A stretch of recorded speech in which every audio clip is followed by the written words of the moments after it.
Bapak Ibu Saudara yang dikasihi oleh Tuhan Yesus Kristus, Shalom. Bapak Ibu Saudara, apakah kita pernah berpikir pada saat kita melakukan sesuatu itu ternyata berpengaruh terhadap orang lain? Seringkali kita tidak berpikir sampai sejauh itu. Kita sebagai orang percaya, sebagai orang-orang Kristen, kita seharusnya perlu menyadari bahwa setiap tingkah laku kita itu berpengaruh kepada orang lain, baik yang positif ataupun yang negatif. Setiap tindakan kita akan membawa orang lain hidupnya itu menjadi lebih baik atau bahkan berubah menjadi tidak lebih baik. Apakah dengan sikap, tutur kata, dan perbuatan kita itu kita membawa seseorang semakin dekat kepada Kristus atau semakin jauh dari Kristus? Tidak usah jauh-jauh, Bapak Saudara, kita sebagai bagian kecil dalam keluarga, entah kita sebagai seorang suami, seorang kepala rumah tangga, atau seorang istri, atau seorang anak, atau kita menjadi orang tua,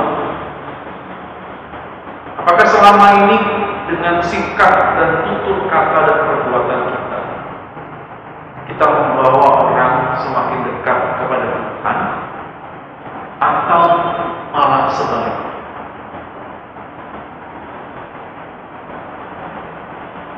Dengan hal sederhana yang mau saya sampaikan adalah apa yang kita lakukan menjadi batu sandungan atau tidak. Apakah yang kita lakukan ini menjadi berkat atau sekali lagi malah menjadi batu sandungan?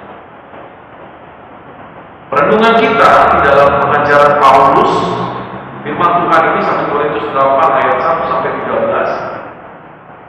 Sekalipun dia membahasnya dalam konteks makanan, Bapak Saudara, tapi ada pemahaman lain yang lebih dalam yang hendak disampaikan Paulus dalam perenungan kita pada sore hari ini. Apa kita sadari memang makanan itu menjadi sebuah masalah yang bisa merenggangkan hubungan kita dengan sesama. Contoh, di dalam budaya tertentu, Saudara, sikap tidak menghargai makanan yang disajikan itu dapat menimbulkan persoalan. Di tempat lain, makanan tertentu yang dimakan itu dapat meninggalkan prasangka negatif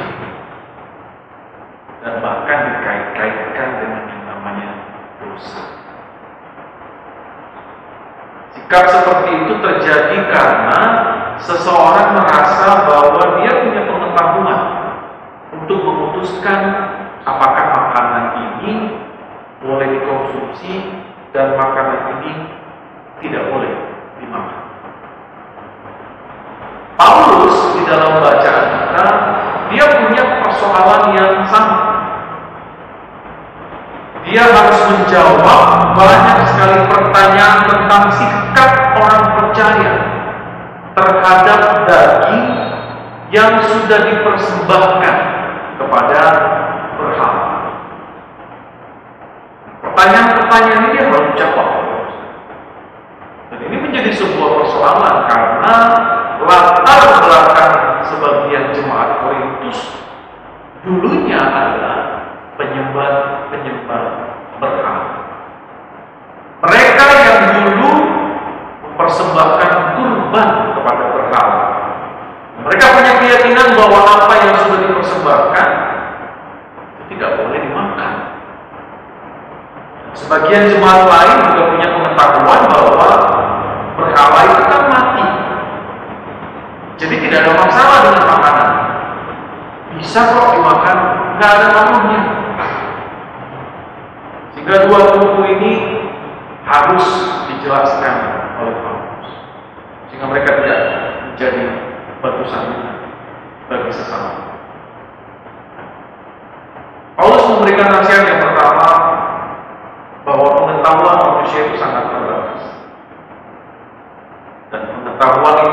harusnya dipergunakan untuk mengasihi sesama, sekaligus dia mengasihi Allah.